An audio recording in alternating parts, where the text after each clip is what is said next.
এক যে ছিল টেন্সের বুড়ি, তিনটি কন্যা ছিল তার, প্রেজেন্ট, পাস্ট আর ফিউচার। প্রত্যেকের ঘরে চারটি করে ছেলে মেয়ে, একবার করে দেখো চেয়ে। তো আজকে আমরা টেন্স শিখব। টেন্স হচ্ছে ইংলিশের প্যারেন্টস। যদি আপনি টেন্সটা ভালো করে ক্লিয়ার না হন, আপনার রাইটিংয়ে সমস্যা হবে, আপনি সেন্টেন্স লিখতে পারবেন না, আপনার স্পিকিংয়ে ভুল হবে, আপনি কখন কোনটা বলছেন, আপনার প্রেজেন্টে বলতে গিয়ে আপনি পাস্টে বলে ফেলছেন, বা পাস্টে বলতে গিয়ে আপনি প্রেজেন্টে বলে ফেলছেন। এই যে একটা মিক্স আপ হয়ে যাবে, কারণ আপনি ক্লিয়ার না, আপনার টেন্সটাই ক্লিয়ার না। টেন্সটা যদি আপনি ক্লিয়ার করতে পারেন, দেখবেন যে ইংলিশটা অনেকখানি ইজি হয়ে গেছে। এখানে সাবজেক্ট, অবজেক্ট, তারপর হচ্ছে আপনার ভার্ব, এই বিষয় নিয়ে আসলে আলোচনা করা হয় টেন্সে। এর সঠিক এবং স্টেপ বাই স্টেপ সব কিছু আপনাকে জানতে হবে। সো গ্রামারের গুরুত্বপূর্ণটা মানে গুরুত্বপূর্ণ একটা পার্ট, আর গ্রামারটা খুবই গুরুত্বপূর্ণ। আর যদি আপনি আইএলটিএস দিতে চান, অবশ্যই আপনার সেন্টেন্স স্ট্রাকচার জানতে হবে, আপনাকে বিভিন্ন ভাষায় বা বিভিন্ন প্যাটার্নে আপনাকে লিখতে হবে। ঠিক আছে? সো এই কাজটা আমরা করব, যে আজকে আমরা টেন্সের ক্লাসটা দেখব এবং সবচেয়ে ইজিভাবে বোঝার চেষ্টা করব যে টেন্সটা আসলে কি। অনেকে আসলে এখনও কনফিউজড, আমরা ছোটোবেলা থেকে পড়েছি, তারপরেও এখনও মাথায় ঢুকছে না। সো আমি উদাহরণ দিয়ে আপনাদেরকে বোঝানোর চেষ্টা করব যে টেন্স, প্রেজেন্ট কোনটা, পাস্ট কোনটা, ফিউচার কোনটা। Okay, so let's dive in. So আমরা শুরু করছি। টেন্স ইন সেকেন্ড, আপনি কিন্তু কয়েক সেকেন্ডেই টেন্সটা বুঝতে পারেন। আমি একটু আপনাদেরকে ভেঙে ভেঙে যদি বোঝাই, দেখেন আমরা ইংলিশ ভার্ব টেন্স হলো এই পাশে পাবো, indefinite, continuous, perfect, perfect continuous. Okay, আমি একটু আগেই বলেছিলাম যে চারটি করে ছেলে মেয়ে, এই ছেলে মেয়ে হলো এইগুলা, ইনডিফিনিট, কন্টিনিউয়াস, পারফেক্ট আর পারফেক্ট কন্টিনিউয়াস। আর কন্যা কয়টা? তিনটা। দেখেন, পাস্ট, প্রেজেন্ট আর ফিউচার। এই তিনটা কন্যার চারটা করে ছেলে মেয়ে, তাই না? এখন এগুলো আমরা একবার করে দেখি, তাহলেই বুঝতে পারবো যে টেন্সটা আসলে কত ইজি। দেখেন, টেন্সটা আমি আপনাকে ওইভাবে গতানুগতিকভাবে দেখাবো না, যে স্ট্রাকচার, গঠন, subject plus object plus verb plus extension, এইগুলো আমি বলবো না। আমি আপনাদেরকে সরাসরি কিছু বাক্যের মাধ্যমে দেখাবো। ওকে, যাতে করে আপনাদের মনে থাকে। বিষয়টা আসলে মুখস্থ করা হচ্ছে, বোঝাটা গুরুত্বপূর্ণ। দেখেন, সো পাস্ট, প্রথমে আমরা পাস্ট নিয়ে আলোচনা করি। প্রেজেন্টটা তো বর্তমান, পাস্ট হলো অতীত, আর ফিউচার হচ্ছে ভবিষ্যৎ। তাহলে পাস্টটা নিয়ে যদি আমরা আলোচনা করি, পাস্ট ইনডিফিনিট, এই যে পাস্ট ইনডিফিনিটে কি বলা হচ্ছে? I ate rice. তাহলে আপনি ধরেন যে পাস্ট ইনডিফিনিটে বলা হচ্ছে আই এট রাইস ইয়েস্টারডে, আমি গতকাল ভাত খেয়েছিলাম বা খেয়েছি। তাহলে আমি এটা গতকালকে করেছি, তাহলে এটা হলো পাস্ট ইনডিফিনিটে আছে। এখন প্রেজেন্ট ইনডিফিনিটে এই বিষয়টা কেমন হয়? I eat rice. তাহলে আই এট রাইস ইয়েস্টারডে, আর প্রেজেন্ট ইনডিফিনিটে এটা কি হলো? I eat rice, I eat rice, তাই না? মানে যেটা কিনা সর্বদা মানে করা হয়, মানে রেগুলার করা হয় যেই বিষয়টা, সেটাতে আমরা ইনডিফিনিট ইউজ করব প্রেজেন্টের সময়। আচ্ছা, এরপর আছে ফিউচার ইনডিফিনিট। ফিউচার ইনডিফিনিটে কি বলা হচ্ছে? I will eat rice tomorrow. তার মানে আমি ভাত খেয়েছিলাম গতকাল, আর আমি ভাত খাবো আগামীকাল। দুইটা হলো, একটা ভবিষ্যৎ আর একটা হলো অতীত।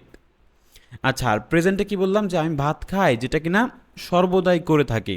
ঠিক আছে, এই হচ্ছে ইনডিফিনিট। এখানে কোনো কিছুই হবে না যে গতকাল খেয়েছিলাম আর আগামীকাল খাবো। এই দুইটা মনে রাখবেন, এবং প্রেজেন্টটা মনে রাখেন যে আই ইট রাইস। আচ্ছা, তাহলে ইনডিফিনিটটা খুবই সিম্পল, এবং এটাকে আমরা সিম্পল বলি, এখানে কোনো সমস্যা নেই।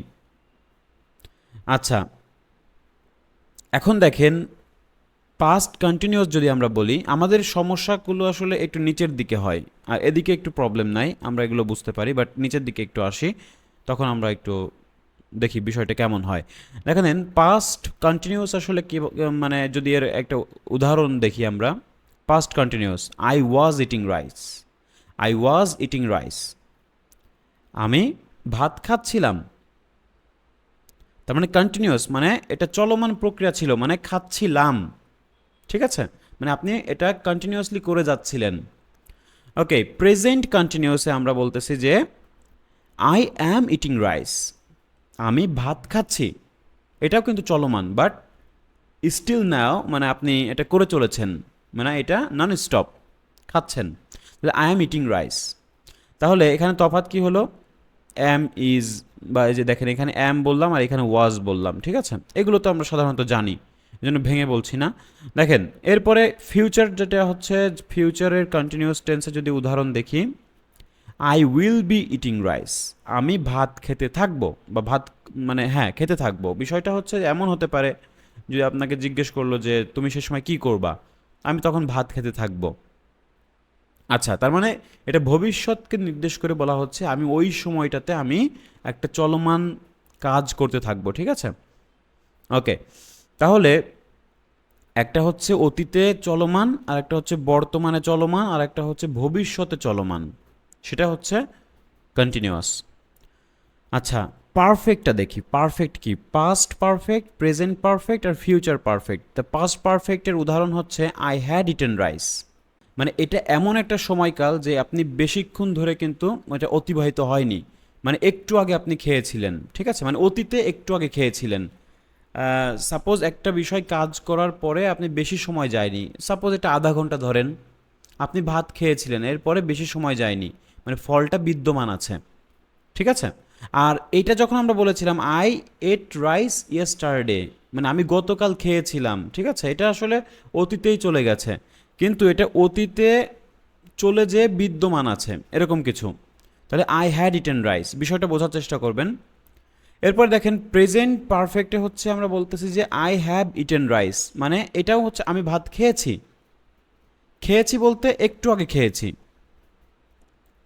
এটা কিন্তু একটু অতীতের মতো শোনায়, বাট অতীত হলো পুরোটাই অতীত ভাবতেছি, বাট আমরা পারফেক্টটাকে আমরা প্রেজেন্ট পারফেক্টে যদি বলি আই হ্যাভ ইটেন রাইস, আমি ভাত খেয়েছি, খেয়েছি বলতে একটু আগে খেয়েছি, মানে ফলটা বিদ্যমান আছে, আপনার পেট এখনও ভরা। সাপোজ আপনি অলরেডি আপনি অলরেডি ভাত খেয়ে উঠলেন, এখন আবার একজন বলতেছে তুমি ভাত খাও আমার সঙ্গে, তো আপনি বলতে পারেন যে আই হ্যাড ইটেন রাইস। এই যে আপনি যে এখন I have eaten rice, so এই যে এখন কথাটা বললেন, এটা কিন্তু অলরেডি আপনি একটু আগে করেছেন একই কাজ, সেই বিষয়টা এখনও বিদ্যমান আছে, যার কারণে আপনি এটা অনীহা প্রকাশ করছেন। ওকে, সো আমি একটা উদাহরণ দিয়ে বললাম আর কি।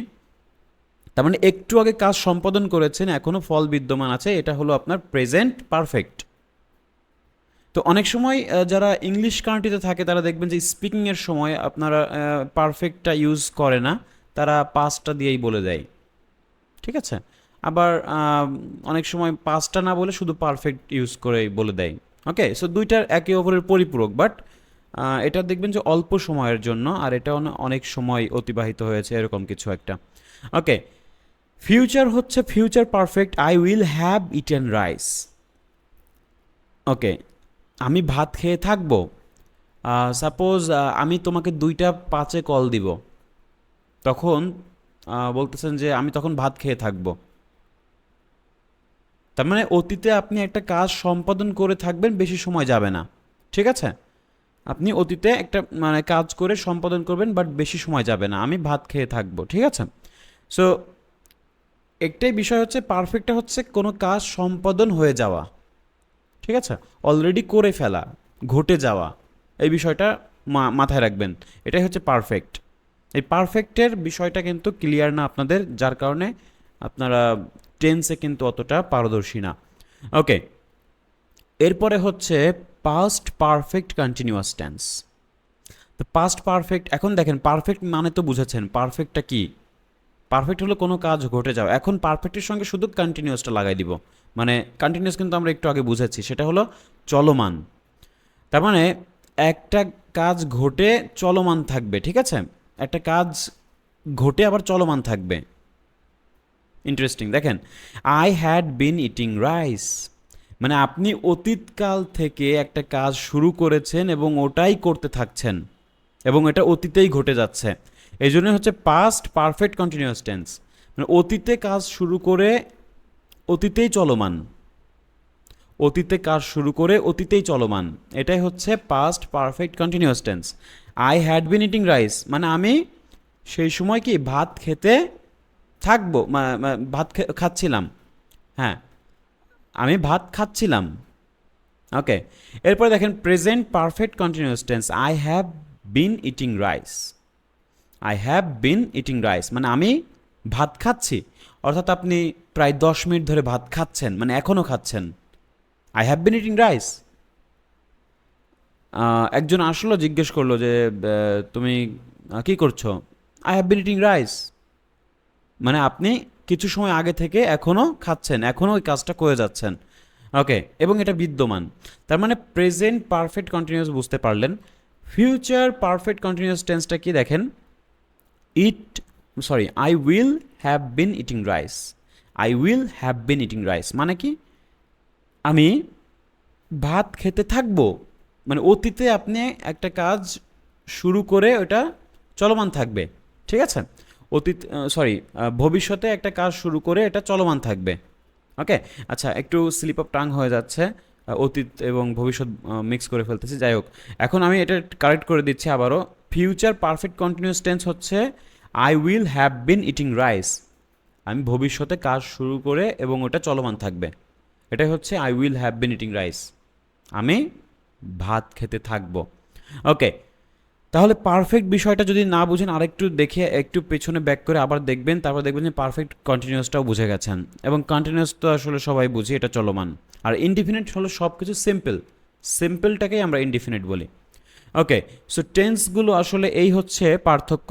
তো আমরা একসঙ্গে কটা দেখলাম, এই একটা মানে 3 4 12টা আমরা দেখে ফেললাম, ঠিক আছে? এই 12টা টেন্সের উদাহরণ কিন্তু আমরা দেখে ফেললাম। ওকে, সো উদাহরণ দিয়ে আমি একই উদাহরণ দিয়েছি যাতে করে আপনারা বুঝতে পারেন, যাতে করে আপনাদের সমস্যা না হয়। এখন আমি যদি এখানে ভিন্ন ভিন্ন উদাহরণ আনতাম আরেকটু হয়তো আপনাদের প্যাচ লাগতো। তো যাই হোক, আশা করি ক্লিয়ার হয়েছেন টেন্সটা। টেন্সটা আসলে খুবই গুরুত্বপূর্ণ আইএলসের জন্য, কারণ আপনাদের সেন্টেন্সগুলো বড় করতে হবে এবং সঠিক গ্রামার ইউজ করে কিন্তু আপনাদেরকে লিখতে হয় রাইটিংয়ে। সো এই বিষয়টার জন্য আমি আজকে টেন্সটা নিয়ে একটু রিভিউ করলাম। তো আশা করি আপনারা ক্লিয়ার হয়েছেন যে কোনটা আসলে কোন টেন্সের আওতায় পড়ে।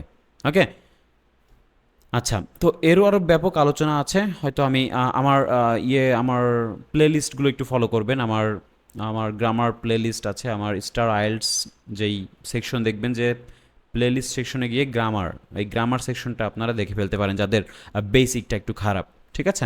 আর যারা খুবই দুর্বল অবশ্যই আমার সঙ্গে যোগাযোগ করতে পারেন, আমি আপনাদেরকে সর্বোচ্চ সহযোগিতা করব।